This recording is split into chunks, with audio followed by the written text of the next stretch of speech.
Breaking Bad in Canada, Episode 1.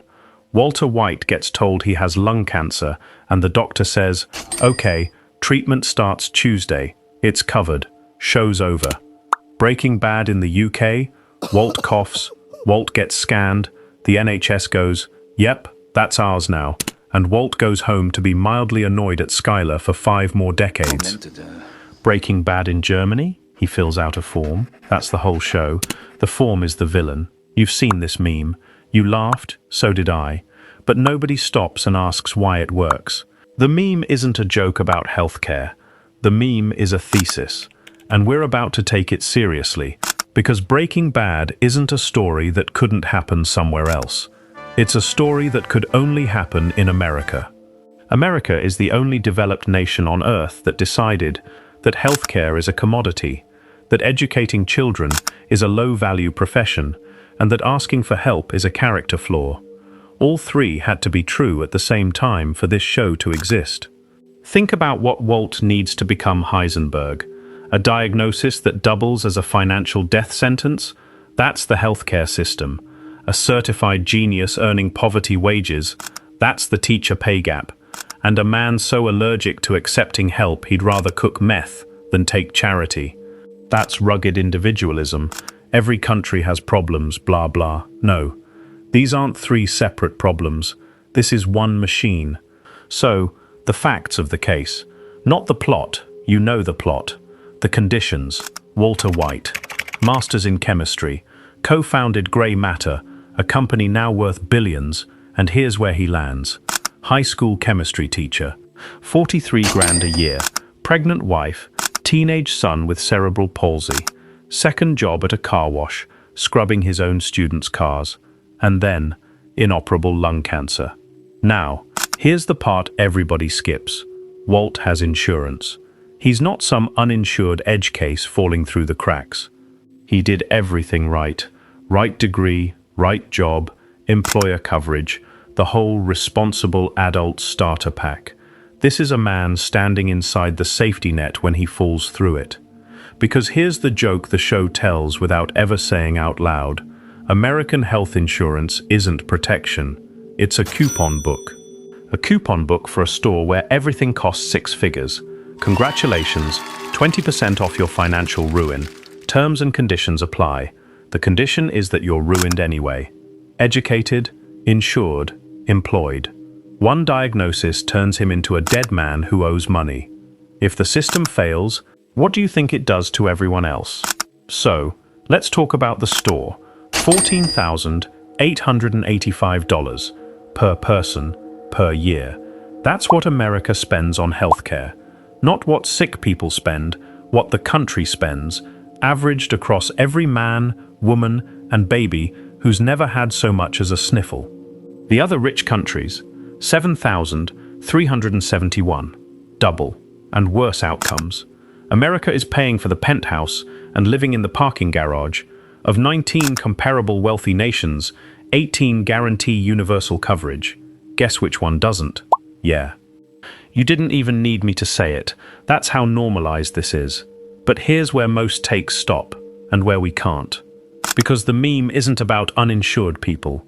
Walt is insured. 165 million Americans have employer coverage. Walt's category. The good category. Average family premium, $26,993 a year. And that's just the cover charge. That's what you pay to enter the building. Then, the deductible, 1 to 8 grand out of pocket before insurance starts thinking about helping you. Then co-pays. Then co-insurance, where insurance says, we'll cover 80%, and you slowly realize 20% of $250,000 is still a house. Then, surprise bills, because the anesthesiologist, a person you met while unconscious, turns out to be out of network. It's a matryoshka doll of financial pain. You open one cost, and there's a smaller, angrier cost inside it, forever. And this is the whole game. In most countries, getting sick is a medical event. In America, getting sick is a financial event that happens to also be medical. The doctor tells you the diagnosis, the billing department tells you the sentence. And Walt doesn't have healthcare costs. Walt has cancer, and cancer in America is its own economy. A single chemo cycle for lung cancer, Walt's cancer, runs $3,500 to $7,500 per cycle. A course isn't one cycle, it's 6, 8, 12. Do the math. Actually, don't. Your insurance company already did. They're hoping you won't. And here's where it gets genuinely dystopian. There's a clinical phrase for what happens when cancer treatment destroys you financially. Doctors, medical doctors, in medical journals, they call it financial toxicity. 1 in 2 American cancer patients experiences it. Financial toxicity. They invented clinical language for the economic damage the system causes. Like it's a side effect. Like bankruptcy shows up on the pamphlet next to nausea and hair loss, may cause dizziness, fatigue, and the loss of your home. The system doesn't deny that it ruins people. It just filed it, gave it a nice Latin-adjacent name and moved on. Same patient, same tumor, 4 countries. America, $7,500 a cycle. The UK, free. Canada, covered. Germany, covered. Because being insured is the law. 36% of American households are carrying medical debt right now, not have had, carrying, currently. Medical bankruptcy is an Americanism, like tipping culture. You say medical bankruptcy to a German, and they look at you like you said oxygen fee. So run the meme properly, not as a joke, as a script. Anywhere else, Walt gets diagnosed, gets chemo, goes home, argues with Skylar about the water heater. He never meets Jesse, never buys the RV, never stands in the desert in his underwear. He either beats it or he doesn't, and if he doesn't, he dies in a hospital bed, mourned as a good man. Roll credits on a 1-episode show, and notice what that version is. Boring. So boring. Nothing happens is the product 18 other countries provide, and America doesn't stock. But hold on, why is a man with a master's in chemistry, a man who co-founded a billion-dollar company, making $43,000 a year in the first place? Because he chose to teach. And the show treats that as self-evidently tragic. Nobody in Breaking Bad ever has to explain why genius becomes teacher is a fall from grace. It's just understood. Because in America, it is. Here's how weird that is. Germany, starting teacher salary, $90,567. Day 1. Hasn't learned the students' names yet. America, top of scale, the ceiling, after decades, $83,410. The most an American teacher can ever earn is less than what a German teacher makes on their first day. The finish line is behind the starting line. That's not a pay gap, that's a different sport. And before anyone says, cost of living, apples and oranges, fine, let's go relative. American teachers earn 73 cents on the dollar compared to other college graduates. Same degrees, same student loans. For the people raising your children. And yes, raising. Whoever's with your kid 7 hours a day is doing some of the raising. I don't make the rules. And that gap has been widening for 30 years. America built a machine that punishes smart people for teaching, then acts shocked that there's a teacher shortage. 71% of American teachers hold at least one second job. The rate for everyone else is 4 to 5%. This isn't some teachers pick up tutoring. The default American teacher is a person with 2 jobs. And 85% of those side gigs happen during the school year. So before anyone types "but teachers get summers off," read it back. They're not resting in June, they're recovering. So go back to the pilot. Walt at the car wash, scrubbing the wheels of a Corvette, while his own students point and take pictures. The show frames it as gut-wrenching humiliation. In real life, it's a Tuesday. The show's version of rock bottom is the profession's version of normal. Breaking Bad didn't exaggerate the teacher's life, it undersold it. Now, run the parallel universes one more time. German Walt starts at 90 grand, peaks above 120. He's a amped civil servant. Job security, government pension, health insurance stapled to his existence. No side hustle, no car wash, no meth lab. German Walt's biggest problem is that his colleague Dieter keeps parking in his spot. That's the ceiling of his suffering, Dieter. A parking dispute. Maybe a strongly worded email to the faculty group chat. That's German Walt's villain arc. Canadian Walt gets diagnosed, and the province picks it up.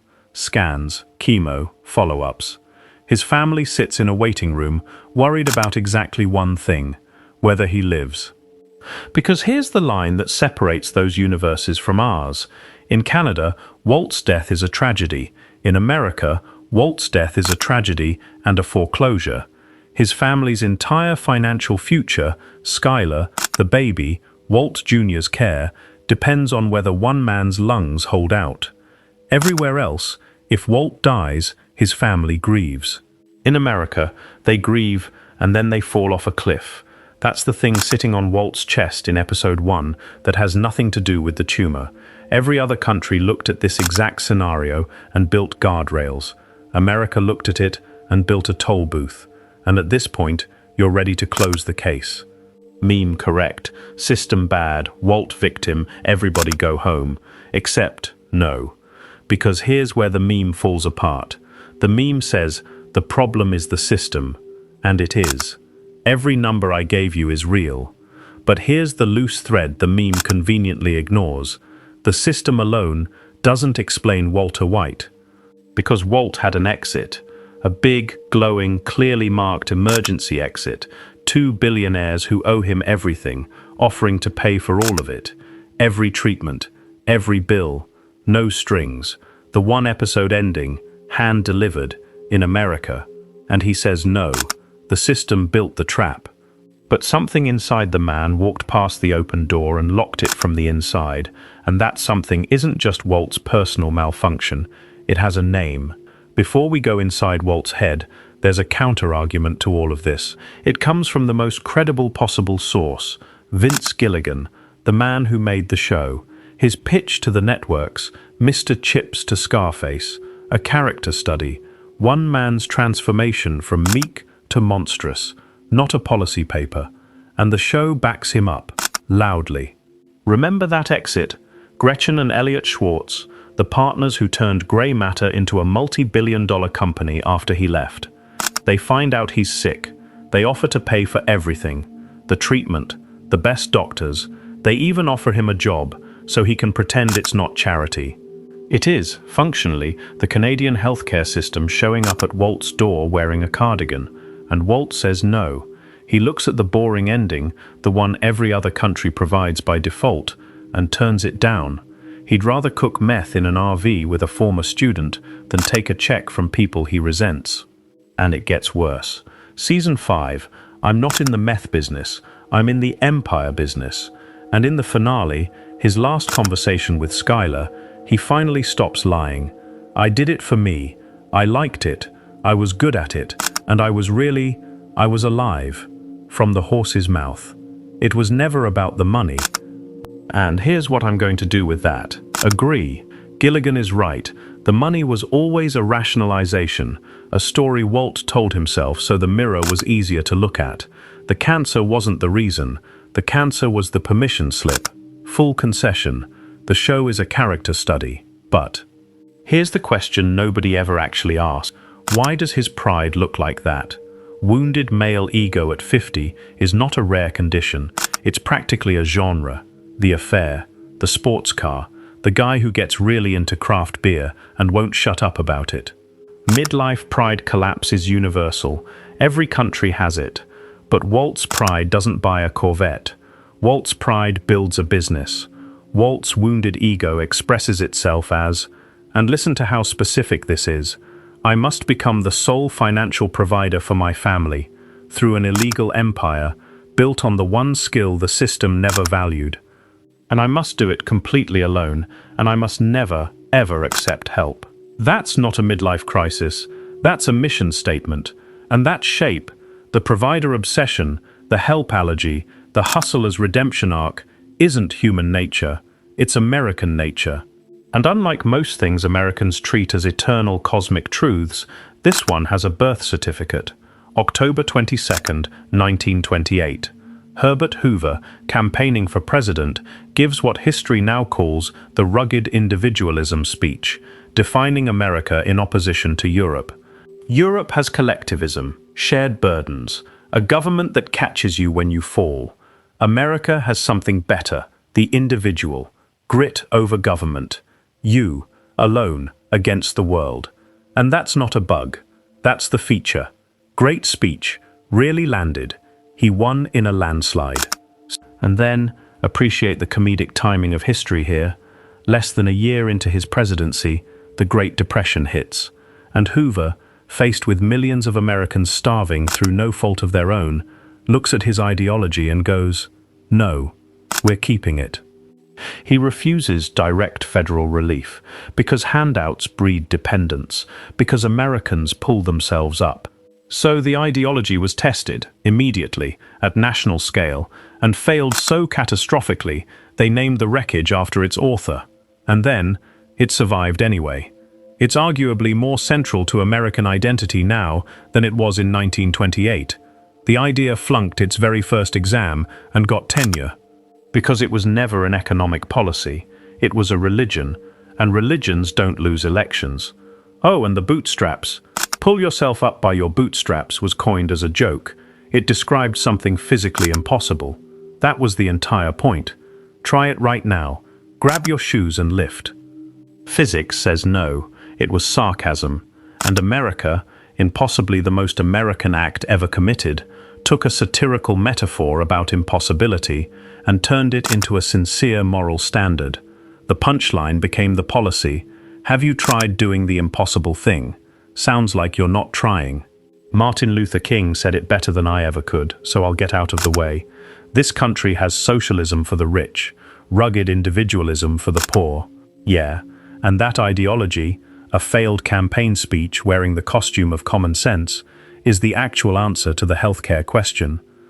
Ask an American why the country doesn't have universal healthcare, and under all the policy noise you hit bedrock, why should my taxes pay for your problems? Ask anyone else in the developed world and you get a confused stare. That's what taxes are for. Healthcare is a thing we all own together. Like roads, same species, same century, completely different operating systems, which brings us back to a certain chemistry teacher. Because here's my actual claim. Walter White isn't a man who lives inside this ideology. Walter White is this ideology, given a body and a lab coat. 1. He refuses help. The show puts the solution in the same room as the problem, and Walt says no. Not because the logistics are hard, because accepting help means admitting defeat. A drowning man slapping away the life preserver because he didn't buy it himself. 2. Providing is his sole purpose. Walt doesn't want his family to be okay. He wants them living on money he earned. When he finds out they might be taken care of by someone else's money, he's not relieved. He's furious. The provider myth, weaponized. 3. He romanticizes the hustle. Walt doesn't cook enough to pay the bills and stop. He builds an empire, market share, purity. The man has a brand. The blue is a brand. Walt didn't fall out of the American dream. He climbed into its evil twin, and the ladder was the same ladder. 4, and this is the whole show in one sentence, he would rather be Heisenberg than ask for help. A man who looks at 2 options, accept charity and become the most wanted criminal in the Southwest. Walt's pride is the accelerant. The system is the fuel. You need both for the explosion. The meme says the system did it. Gilligan says the ego did it.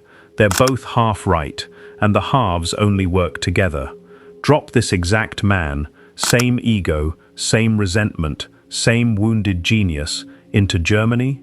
Munich Walt is a difficult patient. He's rude to nurses, he resents his body, he snaps at his wife. And then he gets better, or he doesn't, and either way, he never cooks meth. There's no financial chasm for his pride to drive him into. Toxic pride without the trap is just a bad personality. The system built the trap. The culture built the man who'd rather die in it than be rescued from it, and they're not 2 separate things.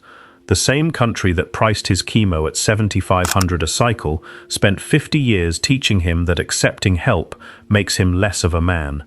It sells you the disease and the shame in one package. The system built the man. The man fed the system, and I can already hear it. Dude, it's a TV show. You've turned a drug drama into a dissertation. Have I, though? Because here's the thing about great fiction. It doesn't have to be about its politics to be political. Dickens never opened a novel with a preface saying, "Poverty is bad, here is my policy proposal, thank you for your time." He just described what poverty looked like. He pointed the camera at the conditions and held it there. The description is the argument. That's Breaking Bad. The $43,000 salary, the second job, the coupon book insurance, the billionaire's charity as the only escape hatch. I have cancer.